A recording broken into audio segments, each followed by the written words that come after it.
In our Eastern Conference Power Rankings this week, we look at a couple similarities between the Celtics and Sixers. 1. Raptors, 31-12 last week. Won after falling in Kawhi Leonard's return to San Antonio. The Raptors have ripped off 3 straight wins, including a victory in Milwaukee on Saturday night despite 43 points and 18 rebounds from Giannis Antetokounmpo. It'll be interesting to see how Patrick McCaw, who the Raptors signed to a 1-year, veteran minimum deal, fits into Toronto's rotation. 2 Bucks, 29-11 last week. The Bucks picked up a nice win Thursday night at Houston behind another incredible Antetokounmpo performance, 27 points, 21 rebounds. They've gone from having the fewest rebounds per game in the league last season to the most this season. 3. Celtics, 26-15 last week. 3 Almost a week after the report that Jimmy Butler reportedly, aggressively challenged Brett Brown. 2 Celtics, Marcus Morris and Jaylen Brown, had a heated confrontation on the bench during Thursday night's loss to the Heat, which ended Boston's 4-game winning streak. The two had to be separated by Marcus Smart.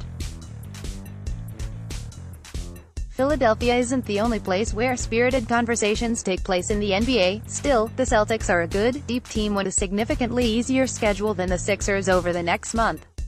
4. Sixers, 27-15 last week. Wednesday night's loss in Washington was a bad way to end the Sixers' 4-game winning streak. Yes, it was on the second night of a back-to-back and JJ Redick was out, but it was a sloppy performance. The Sixers turned it over 24 times, 7 apiece for Ben Simmons and Joel Embiid, and many of them were highly avoidable. Things are very tight near the top of the East, but the Sixers' lack of depth continues to hold them back. 5. Pacers, 27-14 last week. 5 Indiana currently sits third in the standings, but losses this week to the Raptors by 16 points and the Celtics by 27 ensure the Pacers stay at the no. 5 spot in our rankings. 6 Miami, 20-20 last week. 6 It turns out Justice Winslow can shoot a little bit. The 22-year-old has thrived as a point guard in Goran Dragic's absence, and he's shooting 35.8% from three-point range on 3.5 attempts per game, by far a career high. 7 Nets, 21-22 last week. 8 That 7-game winning streak in December doesn't appear to be a fluke. Brooklyn has been beating the teams they're supposed to beat, and guys like D'Angelo Russell, Spencer Dinwiddie and Joe Harris are still having the best seasons of their careers. 8 Hornets, 19-21 last week. 7 Charlotte could steal a game or two in the first-round series, thanks to Kemba Walker, but it's difficult to envision the Hornets beating one of the top 5 teams in the East 4 of 7 times.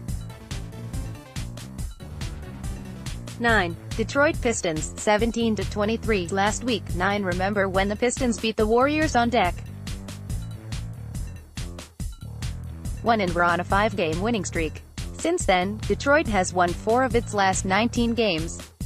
The Pistons are shooting 43.5% from the floor, second worst in the league. 10 Wizards, 17-25 last week. 11 The Wizards are 4-3 since John Wall was ruled out for the season. I'm still amazed by the stat, courtesy of NBC Sports Washington's Ben Standig, that the Wizards haven't lost yet since this season when they've out-rebounded their opponent.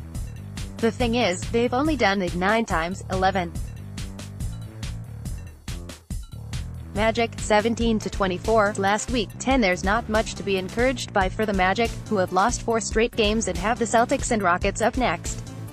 12 Hawks, 12-29 last week. 12 There's a good chance Jeremy Lin and Dwayne Dedmon, both veterans on expiring deals, are on the move to contending teams before the trade deadline. It also wouldn't too surprising to see Vince Carter, who turns 42 on Jan. 26, head to a team with championship aspirations, either via trade or buyout. 13 Knicks, 10-31 last week. 13 Kevin Knox's development continues to be a bright spot for the Knicks, who have lost 15 of their last 17 games and have a 50.2 assist percentage, by far the worst in the NBA. 14 Bulls 10-31 last week, 15. As with most of these teams at the bottom of the conference, a big part of this season is about figuring out which players should be part of their future. NBC Sports Chicago's Mark Strootman thinks backup point guard Shaquille Harrison is worth re-signing in the offseason for Chicago. Strootman writes, Harrison is the best defender the Bulls have had since Jimmy Butler, 15. Cavs, 8-34 last week, 14-11 straight losses for the Cavs.